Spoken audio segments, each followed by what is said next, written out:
ಎಲ್ಲರಿಗೂ ನಮಸ್ಕಾರ. ಸವಿ ಕಥೆಗೆ ಸ್ವಾಗತ.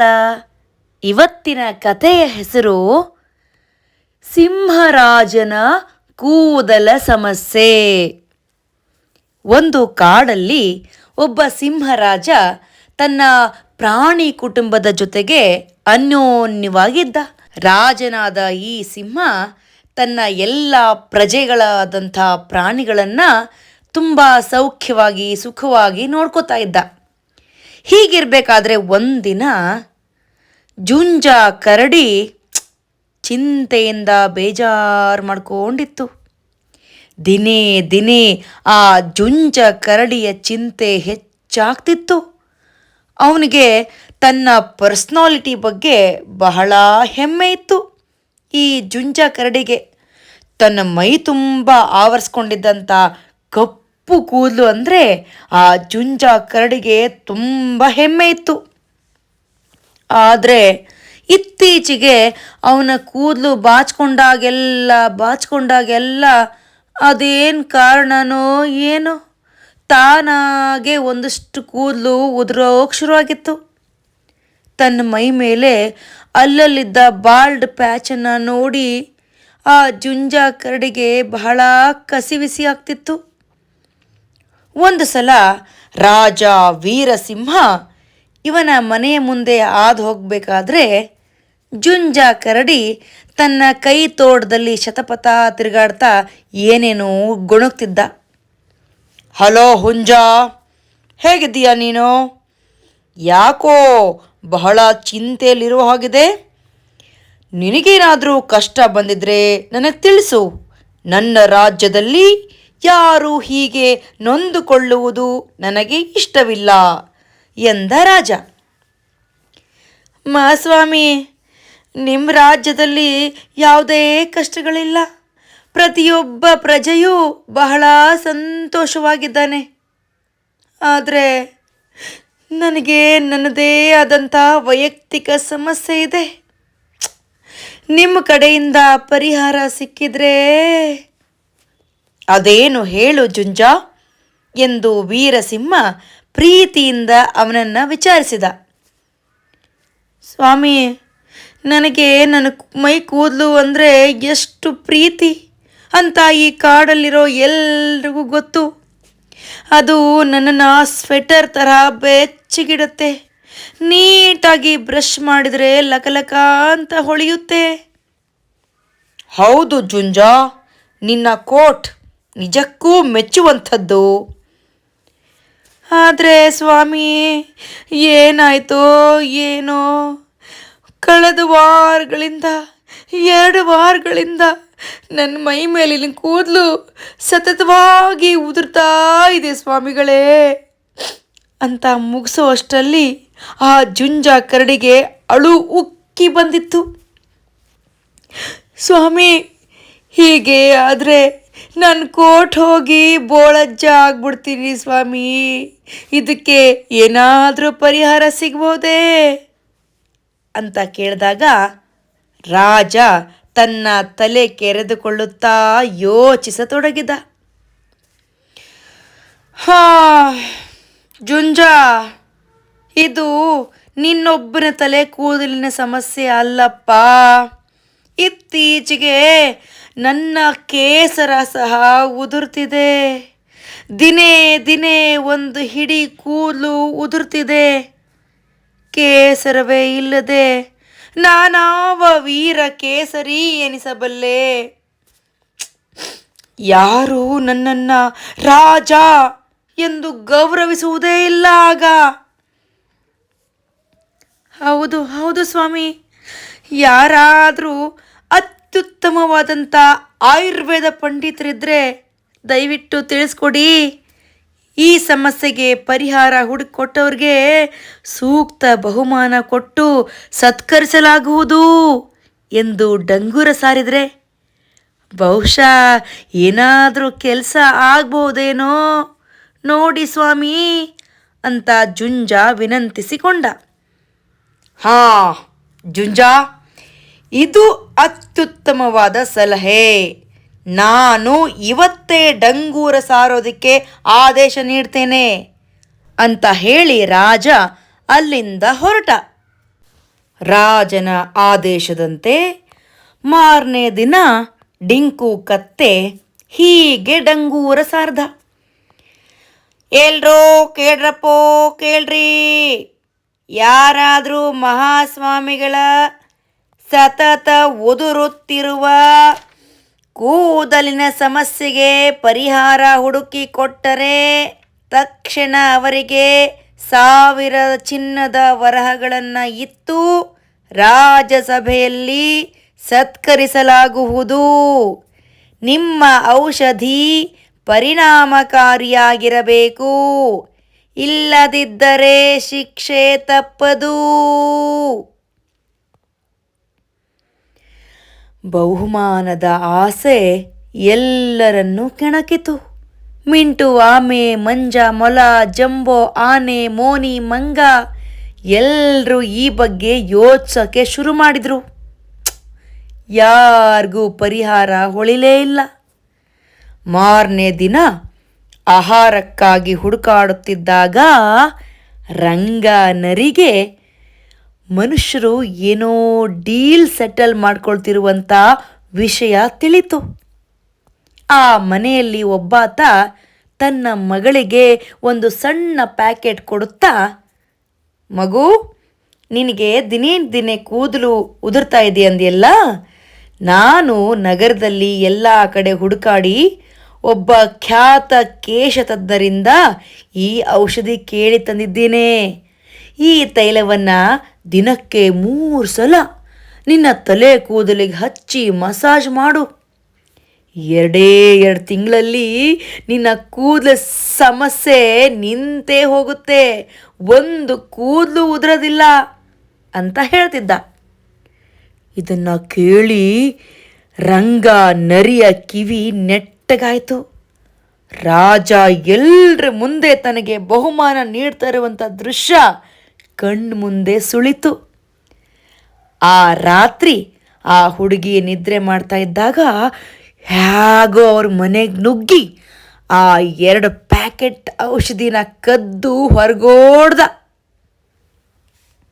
ಮಾರನೇ ದಿನ ಸೀದಾ ರಾಜನ ಬಳಿ ಬಂದು, ಸ್ವಾಮಿ, ನಿಮ್ಮ ಡಂಗುರ ಕೇಳಿದ ನಂತರ ಮಾನವರಿಂದ ಟ್ರೈನಿಂಗ್ ಪಡೆದು ನಾನು ಈ ವಿಶೇಷವಾದ ತೈಲ ತಯಾರಿಸಿದ್ದೇನೆ.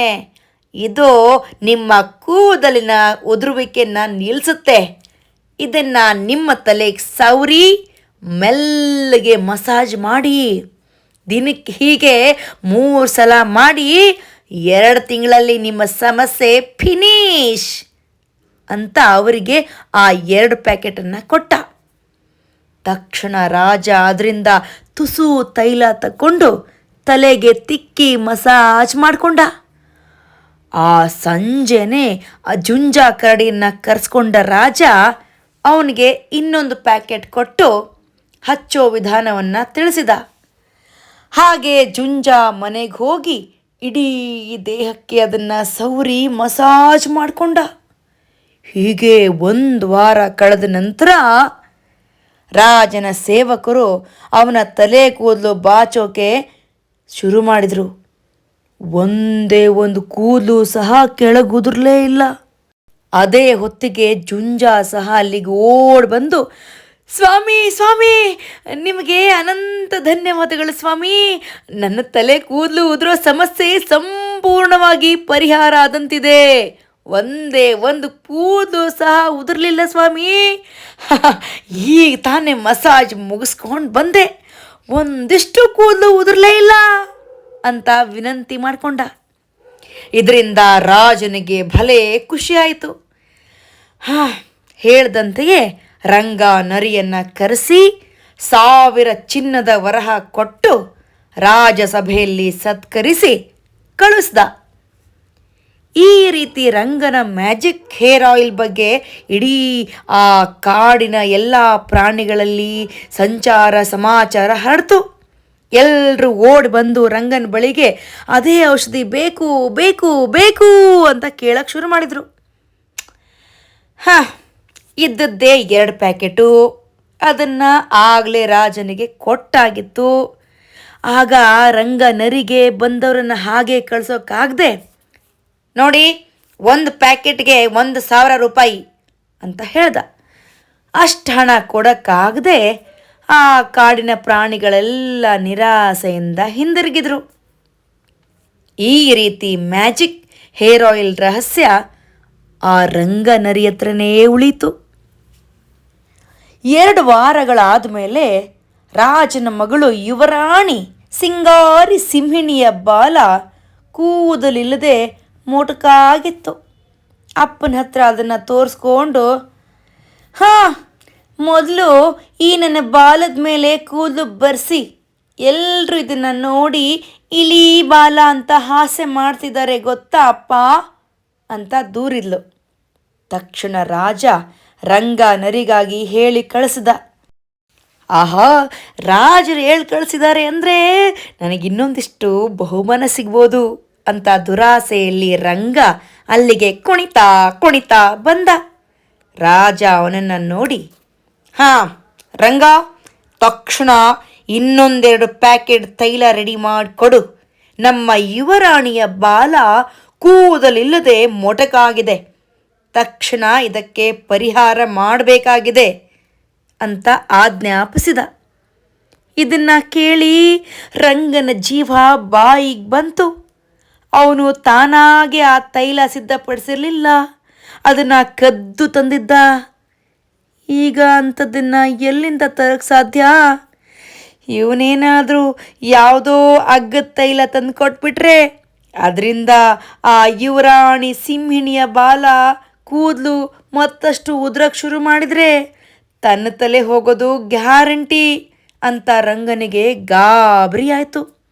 ಅವನು ಮೈ ಪೂರ್ತಿ ಬೆವರುತ್ತಾ ನಡ್ಗಕ್ಕೆ ಶುರು ಮಾಡ್ದ. ರಂಗ ಏನೂ ಮಾತನಾಡದೆ ಮೌನವಾಗಿ ನಿಂತಿದ್ದನ್ನು ಕಂಡು ರಾಜನಿಗೆ ಕೆಟ್ಟ ಕೋಪ ಬಂತು. ಹಾಂ ರಂಗ, ನನ್ನ ಆಜ್ಞೆ ತಿಳಿತು ತಾನೆ? ನಾಳೆ ಇದೇ ಹೊತ್ತಿಗೆ ತೈಲದ ಸಮೇತ ಹಾಜರಾಗಬೇಕು, ಇಲ್ಲದಿದ್ದರೆ ಅಂತ ಕಣ್ಣಲ್ಲೇ ಕೆಂಡ ಕಾರಿದ ಸಿಂಹರಾಜ. ಈಗ ತಾನು ತನ್ನ ಸುಳ್ಳನ್ನು ಒಪ್ಪಿಕೊಂಡ್ರೆ ರಾಜ ತನ್ನನ್ನು ಕ್ಷಮಿಸಬಹುದು ಅಂತ ರಂಗ ಭಾವಿಸಿ,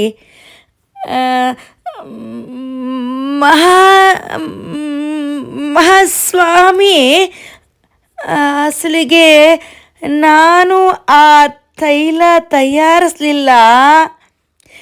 ಅದು ನಡೆದಿದ್ದು ಹೀಗೆ ಅಂತ ತಾನು ನಗರಕ್ಕೆ ಹೋದಾಗ ನಡೆದದ್ದನ್ನು ವಿವರಿಸಿ, ನಿಮಗಾಗಿ ಅದನ್ನು ಕದ್ದು ತಂದೆ ಅಂತ ಮಾತು ಮುಗಿಸಿದ.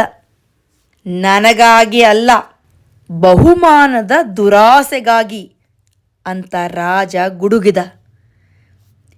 ಹೋಗಲಿ ಬಿಡಿ ಅಪ್ಪಾಜಿ, ಈ ಬಡವ ಬದುಕೊಳ್ಳಿ. ನಾನು ಇವತ್ತೇ ನಮ್ಮ ಚಂಪಕವನದ ಪ್ರಾಚೀನ ಕೇಶತಜ್ಞರನ್ನು ಭೇಟಿಯಾಗಿ ಈ ರೀತಿಯ ಬೇರೆ ತೈಲ ಇದೆಯಾ ಅಂತ ವಿಚಾರಿಸ್ತೇನೆ ಅಂತ ಅಪ್ಪನಿಗೆ ಸಮಾಧಾನ ಹೇಳಿದ್ಲು. ಆದರೆ ಈ ರಂಗ ತೈಲ ಕದ್ದಿದ್ದಲ್ಲದೆ ಸುಳ್ಳು ಸಹ ಹೇಳಿದ್ದಾನೆ. ಇವನಿಗೆ ತಕ್ಕ ಶಿಕ್ಷೆ ಆಗಲೇಬೇಕು. ರಾಜನ ಕೋಪ ತಣಿದಿರಲಿಲ್ಲ. ಆಗಲಿ ಅಪ್ಪ, ಆದರೆ ಇವನು ಇನ್ನು ಮುಂದೆ ಯಾವತ್ತೂ ಸುಳ್ಳು ಹೇಳದೇ ಇರೋ ಹಾಗೆ ಪಾಠ ಕಲಿಯುವಂತಾಗಬೇಕು ಅಂತ ಯುವರಾಣಿ ಮಾತು ಮುಗಿಸಿದಳು. ಇದಕ್ಕೆ ತಕ್ಕ ಶಿಕ್ಷೆ ಅಂದರೆ ಮುಂದೆ 1 ತಿಂಗಳು ರಂಗ ಎಲ್ಲ ಪ್ರಾಣಿಗಳ ತಲೆ ಬಾಚಿ, ತಲೆ ಸವರಿ, ಮಸಾಜ್ ಮಾಡಿ ಅವರ ಇರುವ ಕೂದಲು ಉದುರದಿರೋ ಹಾಗೆ ಸಹಾಯ ಮಾಡಬೇಕು. ಇದರಿಂದ ಎಲ್ಲ ಪ್ರಜೆಗಳಿಗೂ ನೆರವಾಗುತ್ತೆ ಅಂತ ರಾಣಿ ಹೇಳಿದಾಗ ಇದನ್ನು ಕೇಳಿ ಮನಸಾರೆ ನಕ್ಕಂತ ರಾಜ, ಹಾಗೇ ಆಗಲಿ ಮಗಳೇ ಅಂದ. ಮಾರನೇ ದಿನದಿಂದ ರಂಗ ಪ್ರತಿಯೊಬ್ಬರ ಮನೆಗೂ ಹೋಗಿ ಅವರೆಲ್ಲರ ತಲೆ ಕೂದಲು ಬಾಚಿ ಮಸಾಜ್ ಮಾಡಕ್ಕೆ ತೊಡಗಿದ. ಎಲ್ರಿಗೂ ಖುಷಿಯಾಗಿತ್ತು. 1 ತಿಂಗಳು ಕಳೆಯುವಷ್ಟರಲ್ಲಿ ರಂಗನಿಗೆ ಜೀವನದಲ್ಲಿ ಮುಂದೆ ಯಾವತ್ತೂ ಕದಿಬಾರ್ದು, ಸುಳ್ಳು ಹೇಳಬಾರ್ದು ಅನ್ನುವಂಥ ಪಾಠ ಕಲಿಯುವಂತಾಗಿತ್ತು. ಹೇಗಿತ್ತು ಸವಿಲೋಕದ ಕಥೆ? ಇಷ್ಟ ಆಯ್ತಾ? ಹಾಗಾದರೆ ಸಬ್ಸ್ಕ್ರೈಬ್ ಮಾಡಿ, ಬೆಲ್ ಐಕನ್ ಒತ್ತಿ, ನಿಮ್ಮ ಸ್ನೇಹಿತರೊಂದಿಗೂ ಹಂಚ್ಕೊಳ್ಳಿ.